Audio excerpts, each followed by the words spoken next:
but I'm also going to share my screen. Let's just see if this works.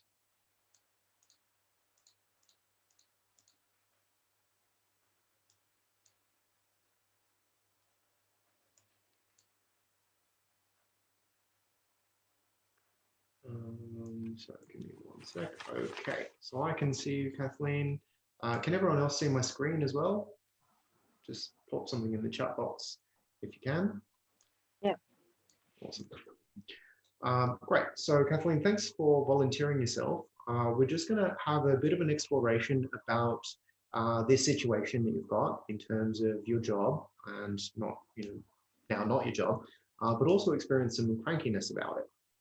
And so what I'm going to do is I'm going to explore this with you, ask you some questions, and track it on the virtual whiteboard. Is that going to be okay with you? Awesome. So I'm just going to draw a bit of a, here's you. And and so you mentioned being cranky.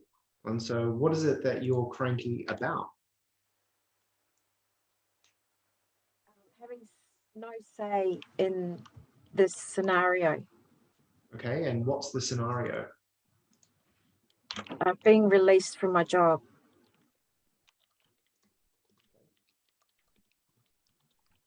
So, okay, so you've got no say in being released from your job. And so this is, released. And what does it mean to you that, you don't have a say in being released from your job? It's about fairness and procedure. Okay. And what do you mean by fairness?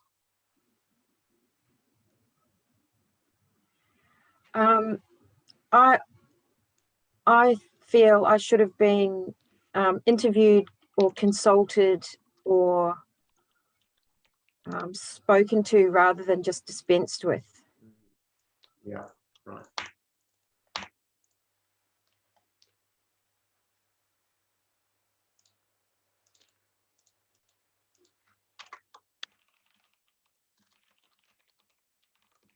And so what do you believe, Kathleen, about, that they didn't consult you and they dispensed you? What do you believe about that?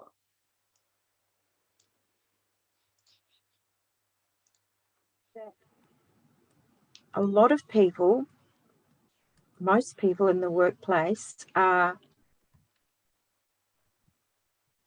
nasty and small-minded. Okay.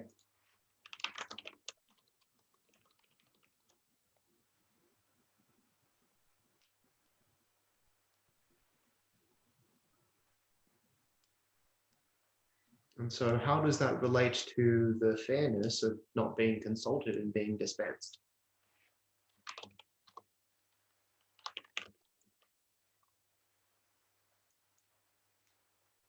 Because those people that are that dispensed with me are being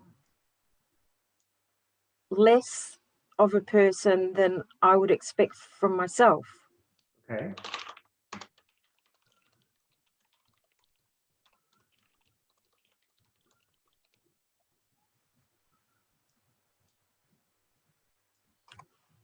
And so what's the frame of reference that you're holding in mind, Kathleen, about this people or this person being less than a person than you would expect? Being nasty, being small-minded. What's the reference point?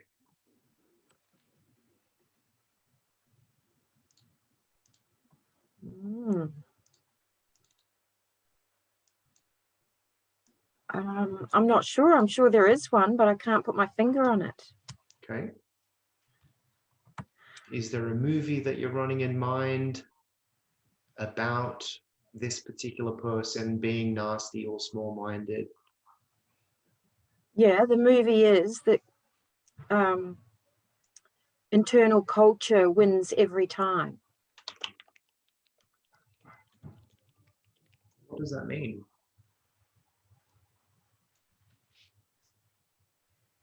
If I was to be able to see this movie like you see it, to understand the internal culture wins every time, what would I see? What would I hear? What would I feel?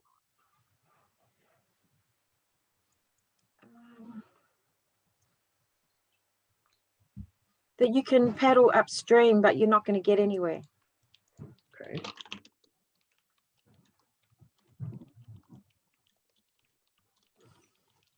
Is that a belief?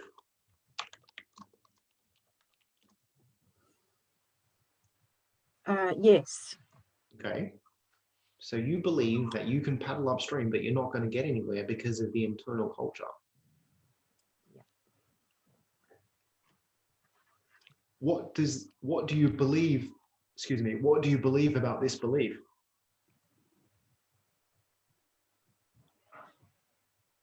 I believe it's almost intractable. What do you mean by that? Because it's been proven to me twice over that you can't.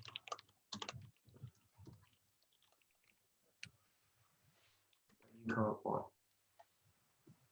That the Goliath usually wins. How are you using the word Goliath? Yes, I know. It's an oxymoron because David won, didn't he?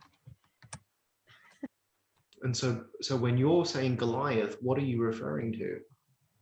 That disparity between the two players at loggerhead.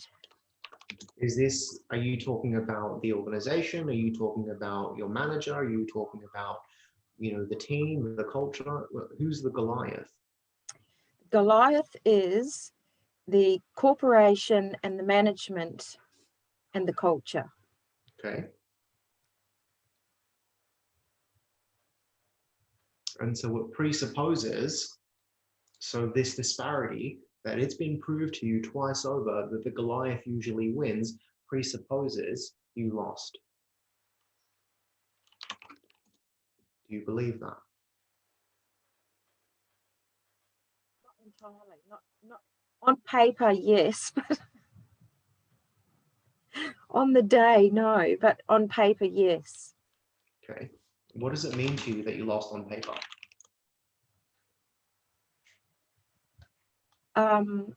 All those nasty labels like unemployed, get a job,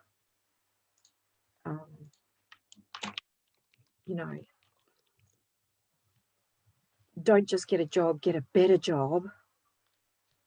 Okay. What does this say about you as a person, that you're unemployed, that you lost on paper?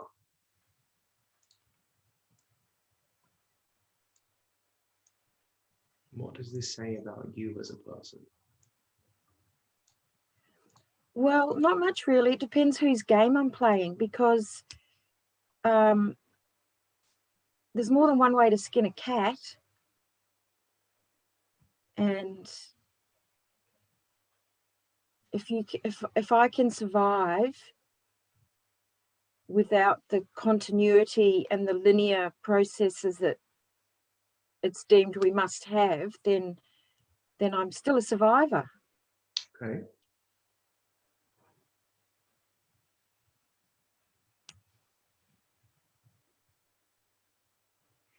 As you say that you're a survivor, how does that feel for you?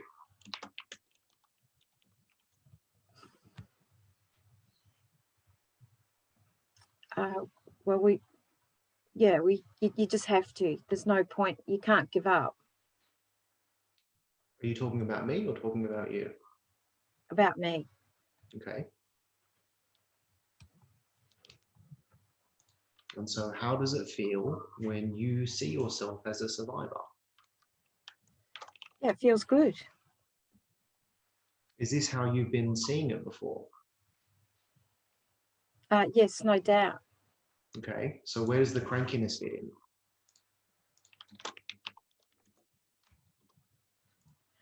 in? Just that thing about common decency, the right of reply. Okay. And so this comes back to this fairness that you should have been consulted rather than being dispensed. Most people are nasty and small-minded. They're being less than a person that you would expect yourself. The internal culture wins every time, and you can paddle upstream, and it's been proved to you twice over that Goliath wins and therefore you lose. Is that how you do crankiness?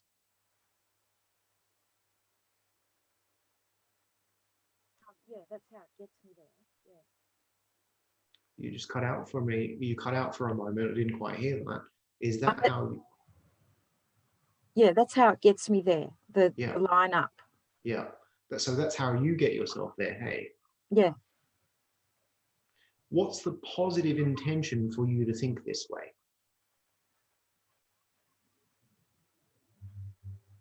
I suppose the positive intention is to say, oh, look at me, look what I've done. I've stepped over this giant obstacle, and I'm a survivor. Yeah. And so it sounds like the positive intention for you to think this way is to see yourself as a survivor. Yes.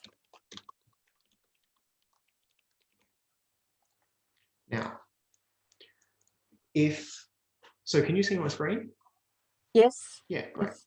So it sounds like, and correct me if I'm wrong, that this is the way in which you create this kind of crankiness for yourself. So in terms of being released from your job, you are saying, I've got no say in being released, and it's not fair. I should have been consulted rather than being dispensed with. And because I was dispensed, most people are nasty, small-minded, and they are being less than a person than I would expect myself. And really, the internal culture wins every time, that you can paddle upstream, but you're not going to get anywhere. And it's been proved to me twice over, Goliath wins and I lost. And so this is the experience that you get, because you're going, I want to be a survivor, but you're getting cranky about it. And you're getting angry 5 weeks on. Is it serving you? Do you currently feel like a survivor when you're thinking about this 5 weeks later, being angry about it? Serving me? No, it's filling in a little bit of time, that's all. But it doesn't serve me because I've already overcome that hurdle. I've already moved on, but it's just sort of ruminating. Yeah. And so what's the positive intention of ruminating on this? I suppose it's just going back and checking the details and saying, did that really happen? How could it happen? Why did it happen? Oh, shit, yeah, it's already happened.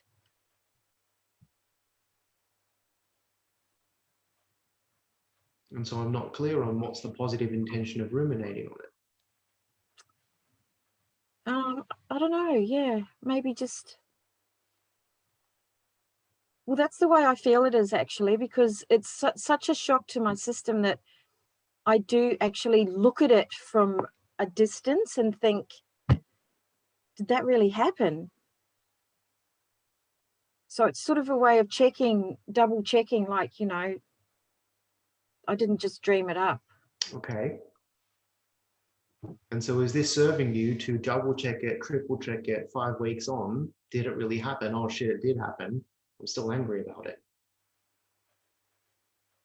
No, it's not serving me at all. I mean, I've already done the hard yards, but yeah, I have to put it to bed eventually. Okay, you don't have to. Would you like to?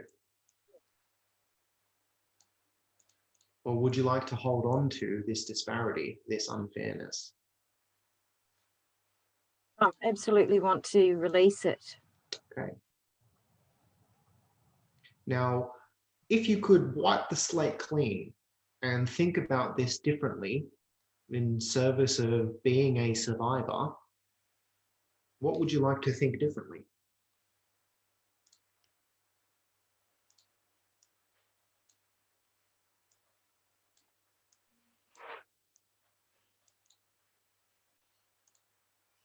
I think I've already started to tackle that, in that I'm seeing that being a survivor is actually quite a malleable thing.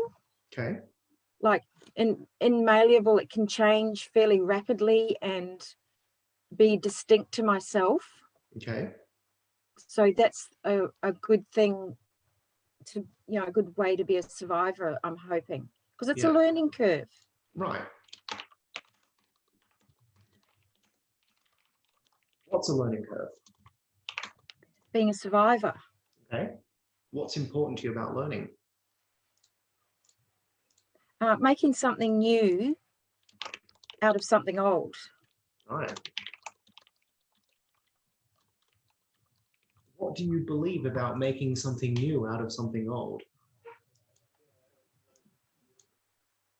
That you can make a silk purse out of a sow's ear.